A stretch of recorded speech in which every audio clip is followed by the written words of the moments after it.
Salut la Bulls Nation, j'espère que vous allez bien et que vous avez bien profité des vacances. Ça fait un petit moment qu'on ne s'est pas vu forcément parce que l'actualité n'était pas énorme en ce qui concerne nos Bulls.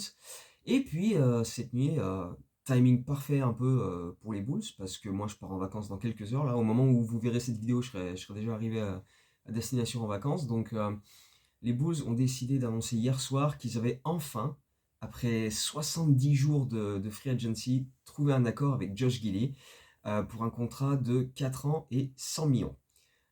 C'est vrai que ça a longtemps traîné, hein, parce que à la base, Josh Giddey et ses représentants voulaient 30 millions par saison. Là, ça fait 25 par saison. Les Bulls avaient commencé avec une offre à 20 millions la saison sur 4 ans, donc 84. Et clairement, Josh Giddey, euh, il pouvait s'estimer frustré et pas respecté avec ce contrat. Parce que autant dans les autres vidéos, hein, je l'ai déjà expliqué plusieurs fois, mais les Bulls étaient en position de force, personne ne propose 30 millions à Josh Giddey, donc ils n'ont pas à le faire non plus. Ils ont dit voilà, on te propose ça, et après, voilà, personne d'autre te propose la même somme ou plus, donc voilà, t'as pas forcément trop le choix, quoi.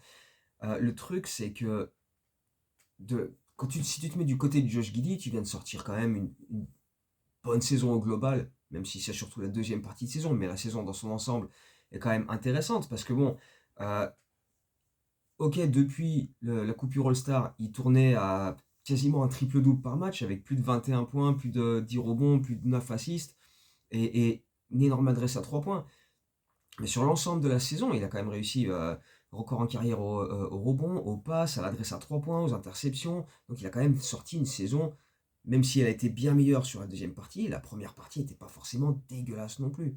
Les premiers matchs, il se faisait beaucoup contrer en attaquant le cercle, etc. Mais justement, on a vu une progression au fil de la saison. Et donc, lui se dit, j'ai quand même très bien fini la saison, je montais crescendo, je montais en puissance, donc je trouve ça un peu dégueulasse de me retrouver avec un contrat à peine supérieur à celui de Patrick Williams, qui lui a pris 18 millions par an sur 5 ans, quoi. Et là, tu proposes 20 millions sur 4 ans, enfin 20 millions par an pendant 4 ans à Josh Giddey. Le mec, il a quand même légitimement le droit de se dire, vous me prenez un peu pour un con, quoi.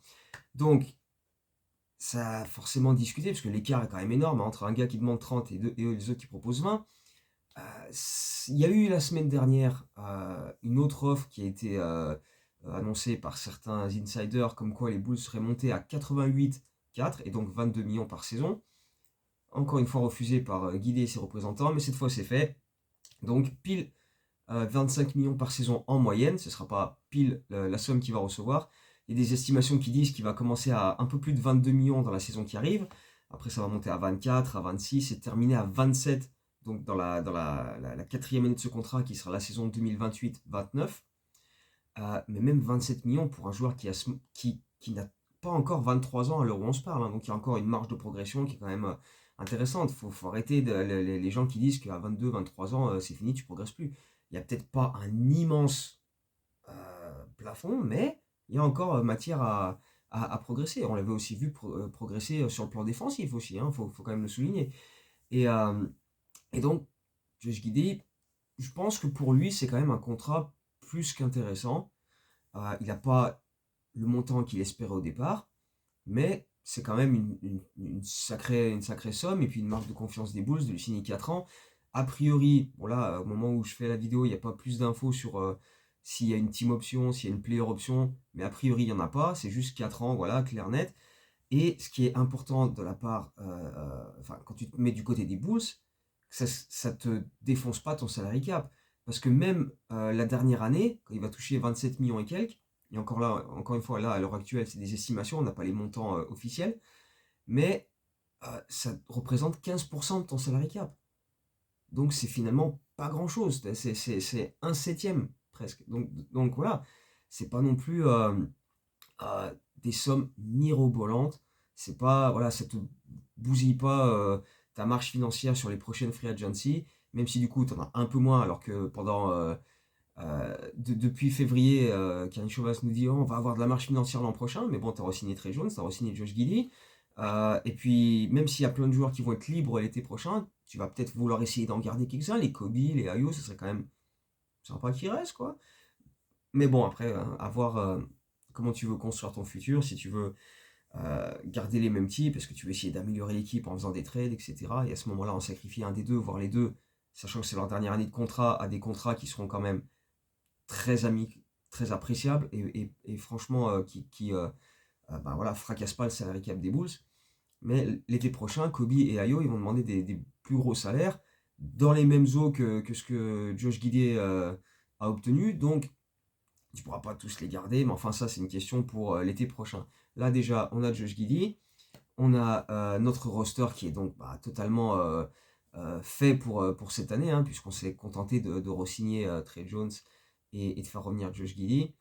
Et voilà, quoi. Il y a pas énormément de changements derrière ça, à part évidemment le trade de Isaac Okoro contre Lonzo Ball. Mais voilà, il n'y a pas. Donc on repart plus ou moins avec les mêmes, hein. On a changé les joueurs en tout way, mais à part ça, bon voilà. Donc on va s'attendre à une saison quasiment similaire, hein, sauf que cette fois-ci on n'aura pas les 4 premiers mois avec Zach LaVine et voilà, ça devrait se situer sur à peu près la même chose. Donc le front office va espérer qu'on finisse avec 15 victoires, 5 défaites, comme on a fait là en fin de saison, avec des gros matchs contre les Lakers, etc.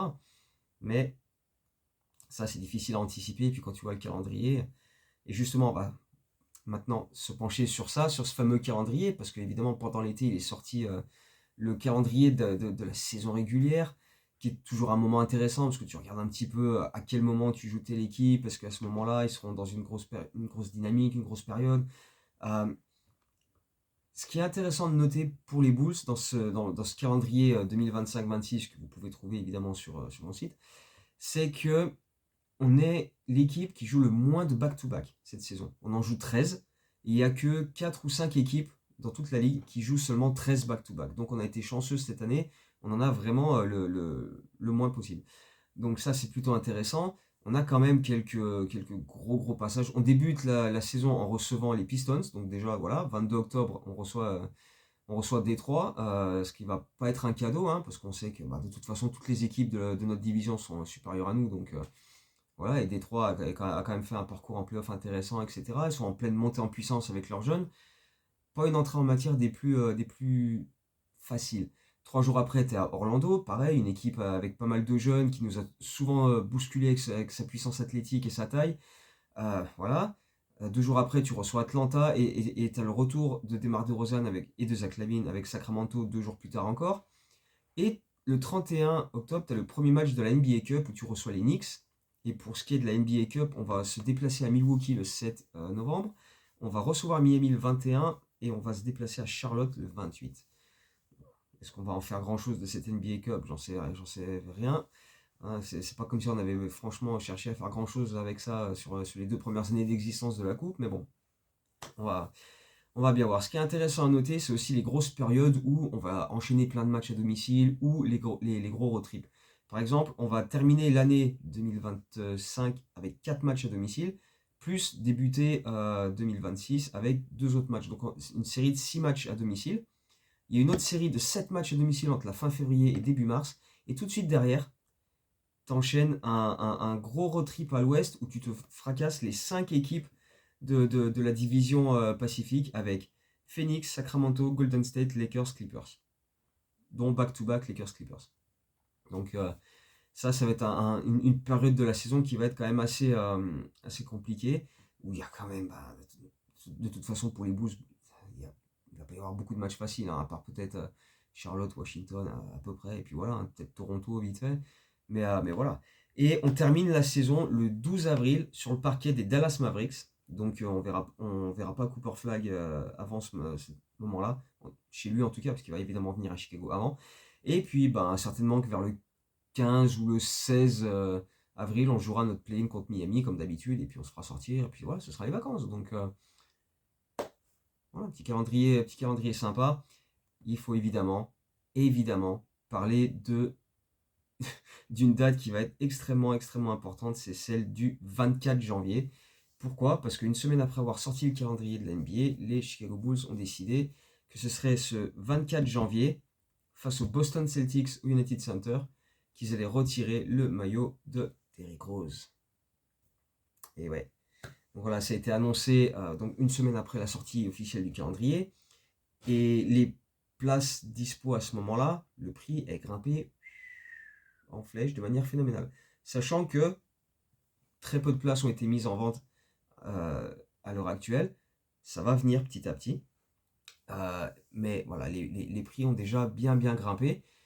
Ceci étant, euh, puisque je suis en vidéo, je vais en profiter pour partager ce truc-là. J'ai dans l'idée, comme projet, euh, d'organiser un trip à Chicago avec des fans des Bulls, euh, ceux qui y sont tentés, ceux qui veulent, pour aller à ce match face aux Boston Celtics un samedi, le 24 janvier, et le lundi contre les Lakers. Parce que voilà, on reçoit Boston le 24 et le lundi 26, on reçoit les Lakers. Potentiellement la dernière venue de LeBron James au United Center si c'est sa dernière saison NBA. Mais après, on ne sait pas, il peut en faire encore 15, hein, l'espèce de cyborg. Donc, mais deux grosses soirées ultra intéressantes au United Center qui sont pas encore totalement officiellement mises en place en ce qui me concerne. Mais j'ai déjà entamé des discussions avec des gens que je connais dans les bureaux des Bulls, avec des responsables de la billetterie, etc. Donc il y a des discussions engagées, il y a des trucs qui se font par mail interposé, ça discute, on est en train d'essayer de mettre ça en place. J'ai bon espoir de pouvoir organiser un trip et j'ai déjà plusieurs personnes intéressées dans des DM sur Twitter parce que j'avais posté des messages sur Twitter ces dernières semaines. Mais ça se précise, c'est possible, je pense qu'on peut le faire. J'attends plus de précisions de la part du responsable billetterie avec qui je discute. Il va me filer quelques infos prochainement, j'espère. Et j'ai bon espoir qu'on puisse organiser un voyage où on partirait de Paris le 21 janvier, le vendredi, le 23 janvier, pardon, le vendredi 23 janvier, pour arriver à Chicago donc dans la journée du vendredi, aller au match le samedi contre Boston, aller au match contre les Lakers le lundi, repartir le mardi après-midi de Chicago, et avec le décalage horaire, ça fait arriver mercredi dans la matinée à Paris.